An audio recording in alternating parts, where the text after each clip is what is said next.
Today, we're diving into a story that shows just how dark things can get when state power goes unchecked. It's a case from a truly terrifying period in Sri Lanka's history, and it reveals something shocking: how the massive, impersonal machinery of the state can be hijacked for the pettiest, most personal kind of revenge. So let's get right into it. The story of the Embilipitiya disappearances. It doesn't start on a battlefield or in a political meeting. It starts in a schoolyard. It begins with something as simple as a teenage crush and some kids making fun of love letters. But what happened next is almost unbelievable. This tiny incident spirals into a horrific act of vengeance that ends with 32 schoolboys being abducted, tortured, and vanished.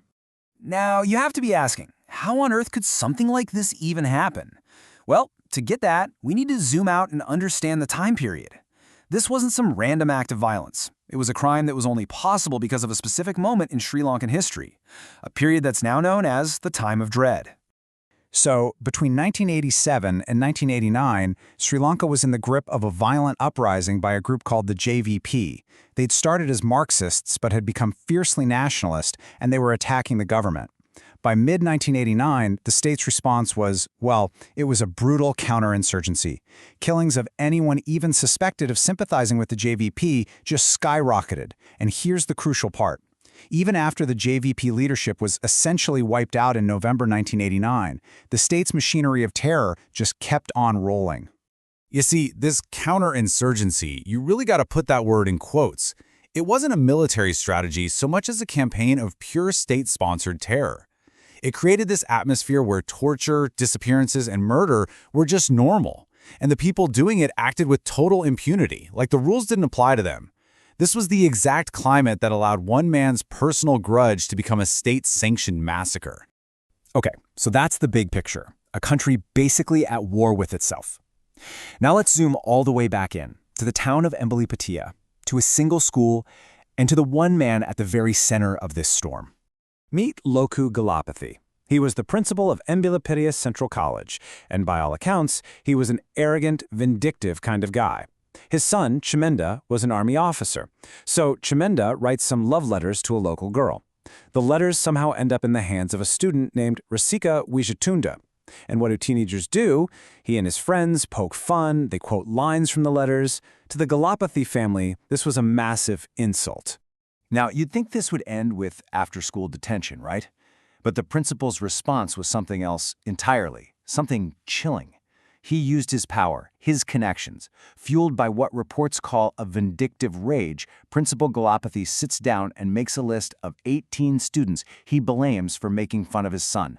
And this wasn't a list for suspension, it was a hit list. And this is where it gets absolutely terrifying. On one hand, you have the motive, which is almost comically petty, right? A schoolyard spat over love letters. And on the other hand, the weapon he chooses to settle the score, the full, unchecked power of the state, channeled through the nearby Sevana Army Camp, where the principal had some very close friends. So the principal has his list, but how does he actually make this happen?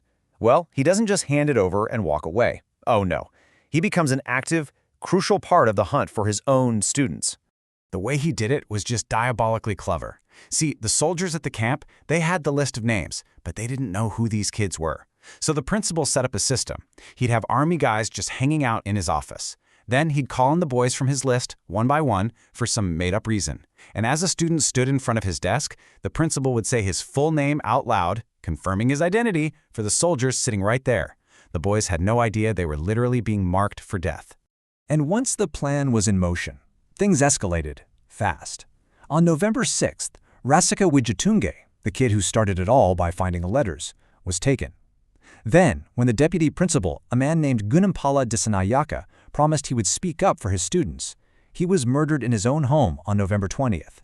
After that, the abductions just went into overdrive, all through November and December, until the very last student was taken on January 10th, 1990.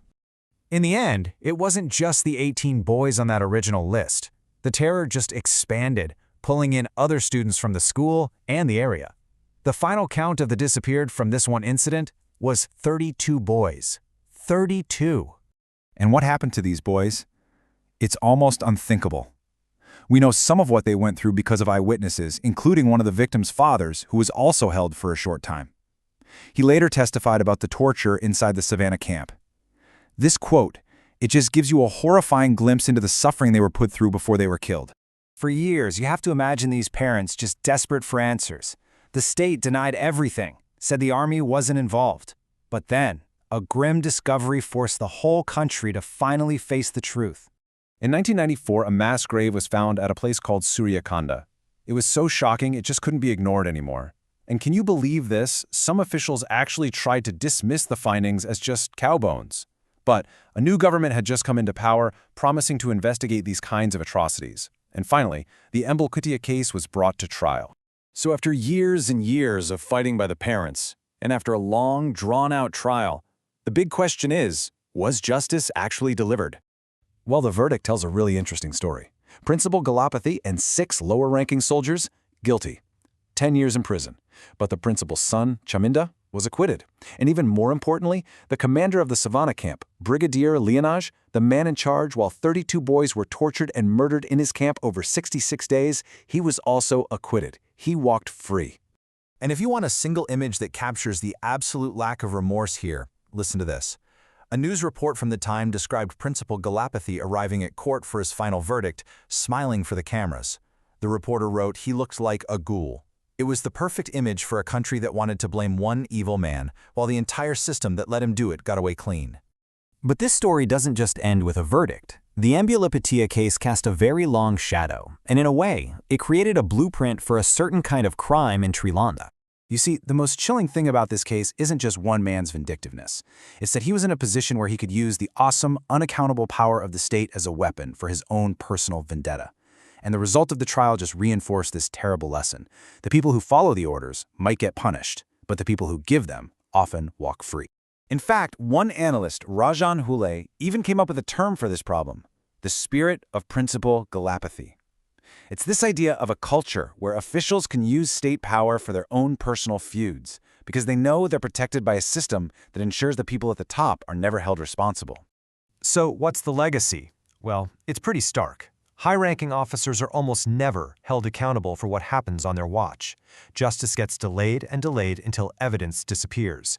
And the brutal methods used in camps like Sevana were copied in other places. And Embilipitiya wasn't a one-off. It was an early, terrifying symptom of a culture of impunity that became deeply, deeply entrenched.